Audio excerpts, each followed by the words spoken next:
LA에서 신학교를 다니며 이제 미국에 온 지 얼마 안 됐을 때의 일입니다. 제가 미국 문화를 경험해 보고 싶었고 또 영어를 또 배우고 싶은 마음에 그렇게 극장에 혼자 가게 되었습니다. 결혼하기 전에 미국 온 지 얼마 안 됐을 때의 일이었습니다. 그때 당시 저는 가난한 그런 유학생 신분이었기 때문에 돈이 많이 별로 없었어요. 그래서 저희 매일 먹는 주식으로는 LA에 가시면 잭 인더 박스라고 혹시 아시는 분 계십니까? 햄버거집. 네, 거기에 99센트 버거가 저희 주식이었습니다. 너무 심각하게 들으실 필요는 없는데 고기와 야채가 다 있기 때문에 이렇게 먹었습니다. 살이 많이, 돈은 세이브했지만 살은 많이 쪘던 그런 기억이 있습니다. 그리고 다른 주식은 299 설렁탕이 있었습니다. 여하튼 간에 아무튼 그때 그렇게 돈이 없는 상태에서 영화 한 편을 보는 거는 12불짜리 영화였는데 제가 햄버거를 한 12개 정도 사 먹을 수 있는 그런 돈이었습니다. 그래서 큰 마음을 먹고 적지 않은 돈을 가지고 영화를 보러 갔습니다. 근데 극장에 들어가려고 그 길을 걷고 있는데 들어가려고 하는데 극장 앞에 제 앞에 뭔가 떨어져 있는 것을 보게 되었습니다. 어떤 종이들을 보게 됐는데 자세히 보니 돈 뭉치였습니다. 캐시가 있었는데 20불짜리가 4장으로 80불이 있었습니다. 그 돈이면 제가 어떻게 할 수 있었겠습니까? 99센트 햄버거를 80개 정도를 먹을 수 있는 그런 굉장한 그런 어마운트의 돈이었습니다. 저에게는 그렇게 엄청난 큰, 그때 당시에는 큰 돈이었는데 그때 갈등이 되더라고요. 이 돈을 어떻게 해야 할지. 돈을 주셔서, 그래서 명색이 신학생인데 주인을 찾아줘야 되겠다. 그래서 주위에 있는 사람들에게 물어보기 시작했습니다. 당신 돈이냐고. 그래서 your money? 그러면서 물어봤습니다. 근데 미국 사람들은 참 정직하더라고요. 자기 돈이 아니라 그러더라고요. 그래서 더 유혹이 오기 시작했습니다. 이 돈을 어떻게 해야 하나. 그러다가 저 스스로 타협점을 찾게 됐습니다. 저 혼자 이렇게 생각하기를, 그래, 하나님께서 나를 불쌍히 여겨보시고 하늘에서 만나 매출하기를 내려주셨구나, 쓰라고 주신 것이구나, 그렇게 아주 지극히 주관적인 해석을 하고 나서 8불을 11조를 하고 80불에 10의 1조인 8불을 하고 12불을 감사헌금을 해서 20불짜리 하나를 헌금을 하고 나머지는 제가 햄버거와 설렁탕을 많이 먹었던 그런 기억이 있습니다. 지금 생각해 보니 그게 다 틀렸던 생각인 것 같습니다. 다 드렸어야 되는데, 근데 그렇게 그때 돈이 그렇게 없을 때 80불만 생겨도 제가 그때 여유가 이렇게 생기더라고요. 마음의 여유가 생기더라고요. 그러면서 들었던 생각이, 사람들이 이래서 돈 하는구나. 돈이 있으면 이렇게 마음의 여유가 생기고 생활이 풍족해지는구나, 부유한 삶을 살아가게 되는구나 라는 생각을 하게 됐습니다. 지금 시대에는 돈만 있으면 인생의 거의 대부분의 문제가 해결되어지는, 삶이 윤택해지는 그런 세상에 우리는 살아가고 있습니다. 여러분, FIRE족이라고 혹시 들어보신 분 계십니까? 네, Financial Independence Retire Early라 그래서 돈을 많이 벌어놓고 이른 나이에 한 40세 정도에 은퇴를 해서 나머지 삶은, 생애는 그냥 즐기면서 살아가는 그런 족속들을 의미합니다. 그래서 지금 세상은 그렇게 돈만 있으면 이렇게 스트레스 받지 않고 많은 그런 혜택을 누리면서 살아갈 수 있는 그런 시대가 되었습니다. 오늘 우리가 읽은 성경 말씀에서도 우리와 다를 바 없는 그런 평범한 세상의 삶을 살아가던 한 사람이 예수님께 질문을 하게 됩니다. 그 또한 세상에서 살아가면서 돈 문제로, 또한 여러 가지 세상 문제로 그렇게 겪으며 살아가는, 문제를 가지고 살아가던 그런 사람이었습니다.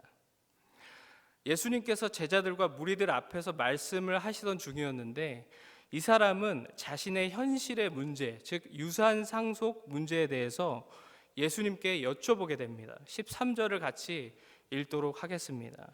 13절 말씀입니다. 시작. 무리 중에 한 사람이 이르되 선생님, 내 형을 명하여 유산을 나와 나누게 하소서 하니. 성경에 이름이 기록되어 있지 않은 이 한 사람은 아마 부모의 유산을 상속받는 데 있어서 그런 형과의 분배 문제에서 부당한 대우를 받았던 것으로 그렇게 보여집니다. 형이 유산을 부당하게 더 가져간 것으로 그렇게 보여집니다. 그래서 이 사람은 그때 당시에 그런 부당한 일을 겪었을 때에 민수기 27장과 신명기 21장에 기록된 상속에 대한 그런 규례의 율법에서 만약에 분배가 정당하게 이루어지지 않으면 랍비에게, 그때 당시에는 랍비에게 소송을 제기할 수 있는 그런 시대였는데, 그래서 이 문제를 가지고 그가 생각했던 랍비였던 예수님께 나와서 이 문제를 해결받아야 되겠다라는 생각으로 이 문제를 나누고 있는 것입니다. 그러자 예수님께서는 14절에서 어떻게 대답하십니까? 같이 읽도록 하겠습니다. 시작. 이르시되 이 사람아, 누가 나를 너희의 재판장이나 물건 나누는 자로 세웠느냐 하시고, 이렇게 말씀하십니다. 예수님께서는 지금 보다 근본적인 이 사람이 가지고 있는 근본적인 문제에 대해서, 탐심에 대해서, 그리고 진정한 부요함이 무엇인지에 대해서 그 사람과 무리들에게 이제 비유로 말씀하시기 시작하십니다. 15절을 같이 한번 읽어보도록 하겠습니다. 시작. 그들에게 이르시되 삼가 모든 탐심을 물리치라. 사람의 생명이 그 소유에 넉넉한 데 있지 아니하니라 하시고, 라고 말씀하십니다. 이 말씀에서 탐심이라는 단어는 헬라어로 플레오넥시아라고 하는데, 이 단어는 더 많은의 뜻을 가진 플레온과 또한 소유하다의 뜻을 가진 헥시아의 합성어입니다. 그래서 이 의미는 만족할 줄 모르는 욕심을 의미하는 그런 단어인 것입니다. 그리고 예수님께서는 지금 이 만족할 줄 모르는 그 욕심에 대해서 말씀하시면서 이 탐심에 대해서 단지 물질에 대한, 그런 돈에 대한 탐심만을 가리키는 것이 아니라 사람을 잘못된 방향으로 끌고 가는 모든 종류의 그런 욕심, 죄악된 성향을 통틀어서 이 말씀에서 지금 탐심으로 말씀하고 계시는 것입니다. 그래서 예수님께서는 이 탐심을 물리치라라고 하시면서 지금 사람의 생명이 그 소유에 넉넉한 데 있지 아니하니라라고 말씀하고 계십니다.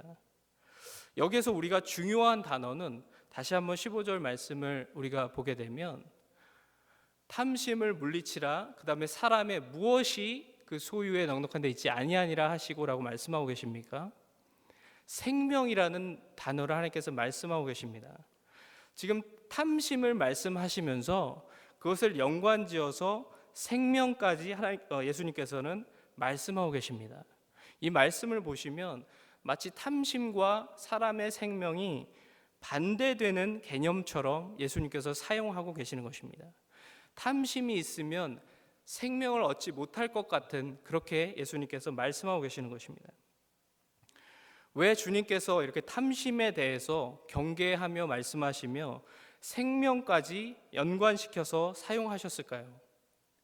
그 의미는 죄의 싹슨 사망이라는 말씀처럼 넉넉함을 추구하는 탐심은 인생의 목표를 진리가 아닌 것들에 두게 하여서 멸망으로 이끌게 되기 때문에 주님께서는 영원한 생명을 잃게 만들 수도 있는 탐심에 대해서 물리치라라고 말씀하고 계시는 것입니다. 이 탐심은 단순히 돈 문제뿐만이 아니라 우리를 진리에서 떠나게 만드는 모든 우리의 정욕과 욕심들을 예수님께서 지금 말씀하고 계시는 것입니다. 그것을 버리지 않으면 생명을 잃을 수도 있다라고 말씀하고 계시는 것입니다. 그러시면서 주님께서는 비유로 이제 말씀하시기 시작하십니다. 이 비유에서 16절부터 보시면 비유를 말씀하시는데, 한 부자가 밭에 소출이 풍성해져서 어떤 행복한 고민에 빠진 그런 비유를 말씀하십니다. 그래서 그 사람이, 그 비유에서 이 부자는 소출이 풍성해져서 17절에 보시면 내가 곡식 쌓아둘 곳이 없으니 어찌할까라는 그런 아주 행복한 그런 배부른 고민을 하고 있습니다. 그리고 생각하기를 자신이 그동안 피땀 흘려 고생하고 수고해서 이런 풍족한 결실을 맺었으니 이제 평안히 쉬고 먹고 마시고 즐거워하자라고 생각하게 됩니다.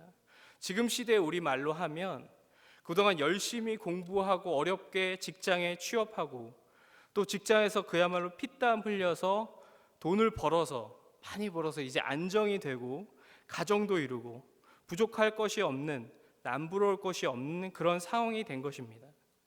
그래서 이제는 일 안 해도 먹고 살 만큼의 돈이 있고 파이어족처럼 이제 내가 가진 것으로 남은 생애를 살아갈 수 있을 정도의 그런 소유가 생기게 되었던 이 부자의 모습을 우리가 보게 되는 것입니다. 요즘 이 시대의 각박한 세상에 누구나 꿈꾸는 그런 상태가 아닙니까? 많은 사람들이 저런 이상적인 우리가 꿈꾸는 상태가 되려고 열심히 지금도 살아가고 있는 모습을 볼 때가 있습니다. 저도 한 번은 그 안식년 때 한번 로또를 한번 사볼까라는 그런 굉장히 큰 유혹에 빠진 적이 있습니다. 네, 그만 얘기하도록 하겠습니다. 더 얘기하면 안 될 것 같아서. 그래서 괜히 얘기했네요. 그래서 그런 상태가 된 것입니다. 대부분의 사람들이 바라고 이상적으로 지향하는 그런 그 부자의 풍족한 생활을 할 수 있게 된 것입니다. 어떻게 보면은 그 사람도 일리가 있는 게 그때까지 그 고생했던 것을 보상받을 수 있는 그런 삶을 살게 된 것입니다. 그게 뭐 죄악된 삶은 아닌 것입니다. 그가 노력했기 때문에. 그러나 이 부자가 중요하게 한 가지 놓치고 있었던 점이 있었습니다. 그것은 바로 자신의 영혼에 대해서, 그 영원한 삶에 대해서는 전혀 준비하지 않고 있었다는 사실입니다. 그가 이 세상에 살면서 이 세상에서 필요한 것들, 준비되어져야 할 것들은 잘 준비했지만 그가 영원한 삶에 대해서는, 죽은 후의 삶에 대해서는 전혀 준비하지 않고 있었다라는 사실인 것입니다. 19절을 같이 한번 읽어보도록 하겠습니다. 시작. 또 내가 내 영혼에게 이르되 영혼아 여러 해 쓸 물건을 많이 쌓아두었으니 평안히 쉬고 먹고 마시고 즐거워하자 하리라 하되, 이 말씀을 보시면 그 부자가 자기의 무엇에게 지금 말씀하고 있습니까? 자신의 영혼에게 얘기하고 있는 것입니다. 지금 이 부자는 아주 큰 착각에 빠져 있었던 것입니다. 자신의 육체에게만 얘기를 했다면 이해가 되지만 지금 이 사람은, 이 부자는 자신이 지금 동안 열심히 피땀 흘려 준비한 것들이 자신의 육체뿐만이 아니라 자신의 영혼까지 쉬게 해줄 줄로 착각하고 있었던 것입니다. 다시 말해서 자신의 물질의 풍족함, 물질의 부요함을 영적인 부요함으로 착각하고 있었던 것입니다. 물질이 자신의 영혼도 안전하게 지켜주고 자신이 가진 소유물들이, 자신의 커리어들이 자신의 영혼까지 쉬게 해주고 지켜줄 것이라고 착각하고 있었던 것입니다. 지금 이 시대의 우리들의 모습도 이와 같지 않나 생각해 봅니다. 일단 우리가 인생의 목표가 돈을 많이 벌자, 그러면 행복해질 것이다, 그러면 우리의 영혼도 쉼을 얻을 것이다. 심지어는 우리가 교회에 나와서 기도할 때도 어떻게 보면 많은 부분을 그런 세상적인 꼭 돈뿐만이 아니라 이 세상에서 우리가 살아가기 위한, 어떻게 보면 우리의 계획들을 이루기 위한 기도 제목들을 가지고 하나님께 아뢰는 모습들을 많이 보게 되는 것입니다. 그러나 그런 것들이, 세상의 것들이 우리의 영혼을 쉴 수 있게 해준다는 것은 대단한 착각인 것입니다. 이 세상에서 아무리 노력하고 돈을 많이 벌고 우리가 원하는 그 자리에 올라선다 할지라도 우리의 인생에 진리가 없다면, 우리의 삶의 방향이 그 진리를 향한 삶이 아니라면 그 속도가 아무리 빨라도 그 인생은 덧없는 인생이 되는 것입니다. 방향이 다른데 속도가 빠르면 그것은 오히려 더 위험한 길이 되는 것입니다. 여러분 역주행 들어보셨죠? 고속도로에서 차가 역주행하는데 빨리 가면 어떻게 될까요? 더 위험한 것입니다. 야고보서 4장 13절 14절 말씀에 들으라, 너희 중에 말하기를 오늘이나 내일이나 우리가 어떤 도시에 가서 거기서 1년을 머물며 장사하여 이익을 보리라 하는 자들아, 내일 일을 너희가 알지 못하는도다. 너희 생명이 무엇이냐? 너희는 잠깐 보이다가 없어지는 안개니라 라고 말씀하고 계십니다. 이 잠깐 보이다가 없어지는 안개와도 같은 인생에서 우리에게 가장 중요한 것은 바로 진리인 줄로 믿습니다. 진리란 무엇입니까? 바로 길이요 진리요 생명이신 우리 예수님이신 줄로 믿습니다. 주님이 진리이고 생명이신 것입니다. 우리의 삶의 방향이 주님을 향해 있어야 한다는 것입니다. 주님 없이 내가 아무리 이 세상의 인생을 성공적으로 마친다고 해도 예수님이 없다면 실패한 인생이 되는 것입니다. 그것은 영원히 실패한 인생이 되는 것입니다. 그러나 이 세상에서 죄송하지만 거지처럼 살아도 주님이 그와 함께 하신다면 영원히 성공한 삶인 줄로 믿습니다. 그것이 부요한 삶일 수 있다는 것입니다. 그렇다고 꼭 이 세상에 거지처럼 살라라는 말씀은 절대 아닙니다. 이 세상에서 우리가 최선을 다해서 노력하며 하나님의 영광을 위해서 살아갈 때에 우리가 정말 영적인 부요함의 삶을 살게 될 줄로 믿습니다. 우리가 이 시간 생각해 봐야 할 것은 우리가 정말 부요한 삶이 무엇이냐라는 것입니다. 그것이 우리의 꿈을 향해, 계획을 향해 이 세상의 기준대로 살아가는 삶이 아니라 하나님의 기준으로 살아가는 삶이 가장 부요한 삶이 될 수 있다는 것입니다. 예수님께서는 본문의 비유를 말씀하시면서 자신의 영혼에 대해 준비하지 못한 이 부자에 대해서 이렇게 말씀하시기 시작하십니다. 20절과 21절을 같이 한번 읽어보도록 하겠습니다. 시작. 하나님은 이르시되 어리석은 자여 오늘 밤에 내 영혼을 도로 찾으리니 그러면 내 준비한 것이 누구의 것이 되겠느냐 하셨으니 자기를 위하여 재물을 쌓아두고 하나님께 대하여 부요하지 못한 자가 이와 같으니라. 아멘. 자신을 위하여서 열심히 노력한 것에 대해서 예수님께서 책망하는 것이 아니라 그것이 자신만을 위해서 쌓았기 때문에 하나님께 대하여는 전혀 부요하지 못했기 때문에 이 사람을 어리석은 자라라고 말씀하고 계시는 것입니다. 그 말씀은 곧 이 사람이 영원한 삶을 준비하지 못했다라고 말씀하고 있는 것입니다. 이 사람은 정작 준비했어야 할 자신의 영적인 삶에 대한 준비를 하지 못했고 탐심으로 인해서 진리와 생명을 놓쳤기 때문이었습니다. 우리가 생각해 봐야 할 것은 이 진리와 탐심에 대해서 우리가 잘 분별해야 할 줄로 믿습니다. 내가 기도할 때에 이 나의 기도 제목들이 나의 탐심을 위한 기도 제목들인지 하나님의 진리를 위한, 하나님의 부요함, 하나님의 나라를 위한 기도 제목들인지 우리가 분별하시고 하나님의 진리를 위한 그런 기도하시기를 주님의 이름으로 축원합니다. 오늘 밤에 내 영혼을 도로 찾으리니 그러면 내 준비한 것이 누구의 것이 되겠느냐 말씀하시며 자기의 재물을 자기를 위하여 재물을 쌓아둔 이 부여하지 못한 자는 이렇게 망할 것이다라고 말씀하고 계십니다. 우리의 삶을 지금 한번 돌아봤으면 좋겠습니다. 내가 지금 잘 살고 있는가라는 질문에 대한 답이 무엇입니까? 여러분 한번 생각해 보았으면 좋겠습니다. 내가 지금 잘 살고 있는가? 그 질문에 대한 답을 여러분 어떻게 하시겠습니까? 계획대로, 인생의 계획대로 잘 진행되어지면 네, 저는 잘 살고 있습니다.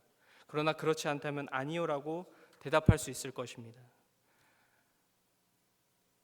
그러나 우리의 노력의 목적이 우리의 탐심이 아닌 하나님의 기준으로 하나님의 부요함에 있다면 그것이 가장 바르고 진리의 삶이 될 줄로 믿습니다.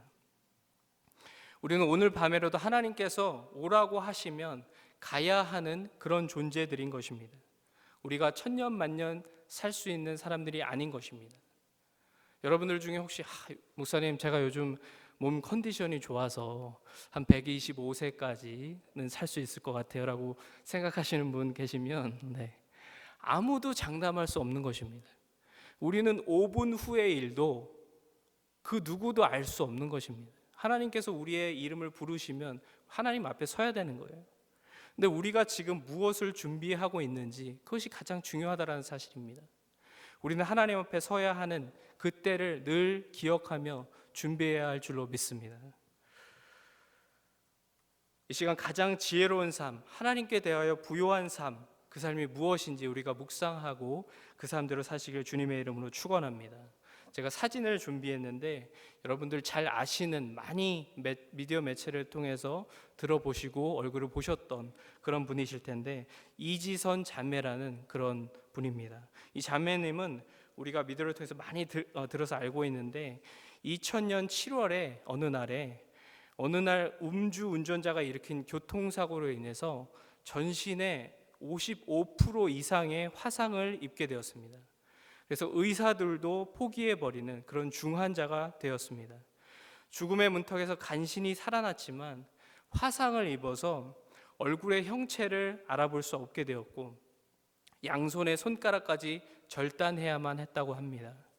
그리고 이지선 자매는 말하기를 눈썹이 없어서 이 땀줄기가 눈 속으로 잘 흘러 들어간다고, 그리고 귓바퀴가 없어서 머리 감을 때도 물줄기가 귀로 흘러 들어간다고, 그리고 손가락 마디의 패인 부분도 손가락이 잘 늘어나게 하기 위해 있는 것이네요 라는 말을 하며 그런 자신의 상태를 얘기하기도 했습니다.